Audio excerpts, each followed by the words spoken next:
Baik, Assalamualaikum warahmatullahi wabarakatuh. Perkenalkan, saya nasional Oktober dengan NPM 2208260105. Saya akan mempresentasikan mapping saya di blok dermatologi yang berjudul impetigo bullosa. Impetigo bullosa itu sendiri, dia adalah gembung bersih cairan yang sering disertai dengan sekret purulen.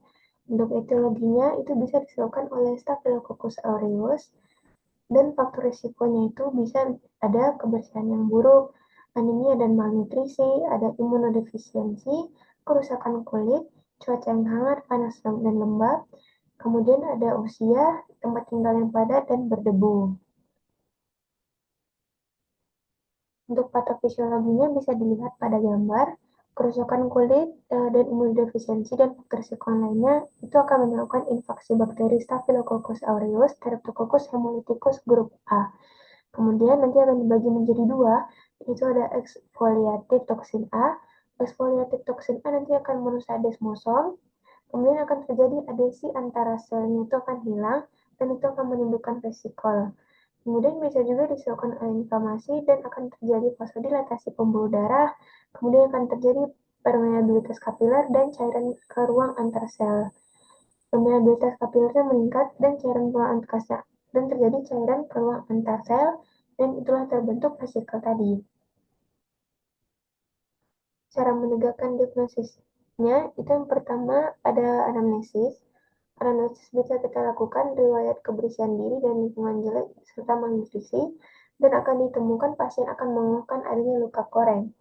Untuk pemeriksaan dermatologi ada pemeriksaan fisik, itu ada predileksinya di dada, punggung intertriginosa seperti di aksial, inguinal, dan gluteal. Tanda Nikolsky-nya itu tidak ada, dan dia akan terlihat bula, vesikal kendur dengan dinding tebal atau tipis, miliar hingga lentikuler. Kulit sekitarnya kadang menunjukkan hipopion.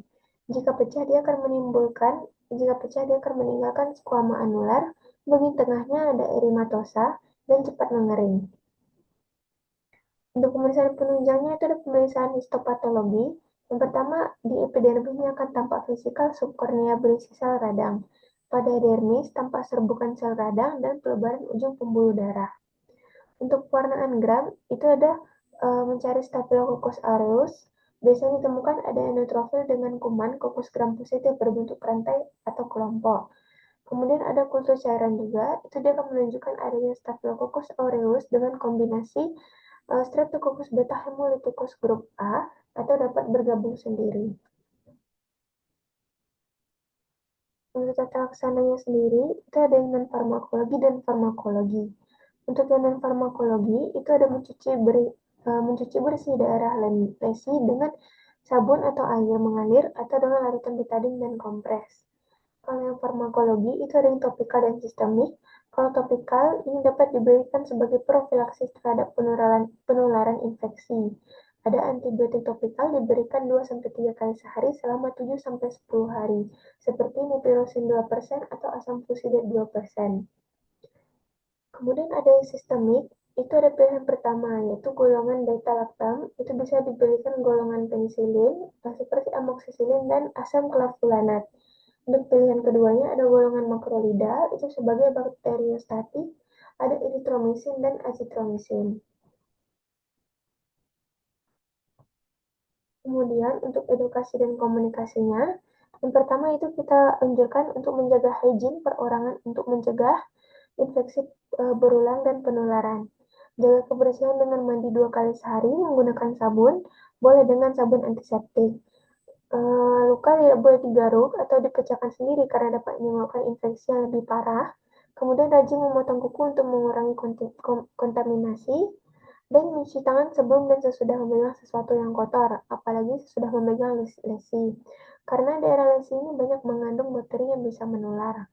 Bila ada vesikal atau bula atau pustul yang isinya nanah yang pecah, segera cuci daerah tersebut dengan sabun untuk mencegah penularan baik pada kulitnya sendiri atau orang terdekat atau orang yang tinggal serumah. Karena cairan yang mengandung banyak bakteri yang bisa menularkan.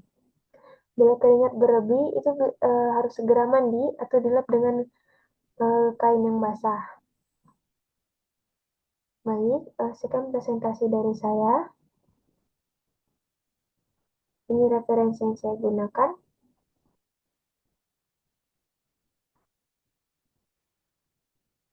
Sekian presentasi dari saya. Assalamualaikum warahmatullahi wabarakatuh.